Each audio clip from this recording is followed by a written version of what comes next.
वर्तमान की चुनौतियां और युवाओं की भूमिका, इसको जानने से पहले हमें जानना होगा कि हम युवा किसे कहेंगे। तो युवा का जो वास्तविक अर्थ होता है वो ऐसे व्यक्ति से है जिसका कि मन जीवित हो, विचार सकारात्मक हो और कर्म करने की प्रवृत्ति हो। क्योंकि यदि व्यक्ति मन से वृद्ध होगा, उसके मन में कुविचार या नकारात्मकता होगी, तो उसके शारीरिक तौर पे भी युवा रहने का कोई सार्थक अर्थ नहीं रह जाता, क्योंकि ऐसा व्यक्ति कभी भी अपनी ऊर्जा को एक सही दिशा नहीं दे पाएगा। अब युवाओं की महत्ता की बात करें तो भारत के संदर्भ में यह और बढ़ जाती है, क्योंकि भारत की कुल जनसंख्या का लगभग 65% भाग युवा वर्ग है। इसका क्या अर्थ है? इसका अर्थ है कि हमारे पास शारीरिक बल अधिक है, कार्य क्षमता अधिक है, संभावनाएं है कि हम हर क्षेत्र में और अधिक बेहतर कर सकते हैं। इसके अतिरिक्त यदि भारत का इतिहास देखें तो भारत में जितने भी अमूलचूल सकारात्मक परिवर्तन हुए उसमें युवाओं की महत्वपूर्ण भूमिका रही है।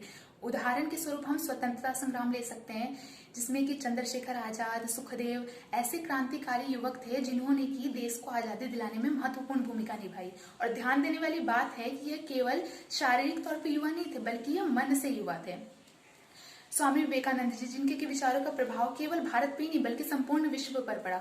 गुरुदेव द्वारा दिया गया विचार क्रांति अभियान, ये सब क्या है? ये सब व्यक्ति को मानसिक तौर पर युवा बनाते हैं और यही हमारे लिए आवश्यक भी है। अब वर्तमान समस्याओं के संदर्भ में हम युवाओं की महत्ता की बात करें तो वर्तमान की समस्याएं क्या है हमारे सामने?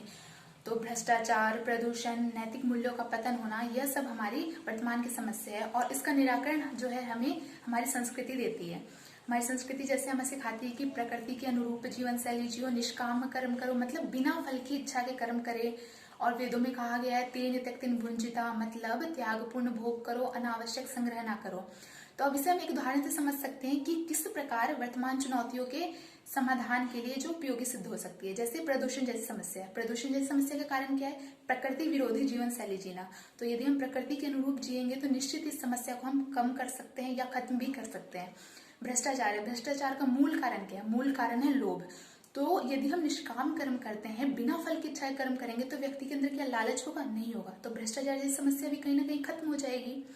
तो आवश्यक क्या है? आवश्यक है कि हमारे, और ये सब करने का क्योंकि सामर्थ्य युवा वर्ग में ही है, तो इसलिए आवश्यक है कि युवा वर्ग अपनी संस्कृति की ओर उन्मुख हो और इसको, इन सब गुणों को धारण करके जो इन समस्याओं का समाधान करे।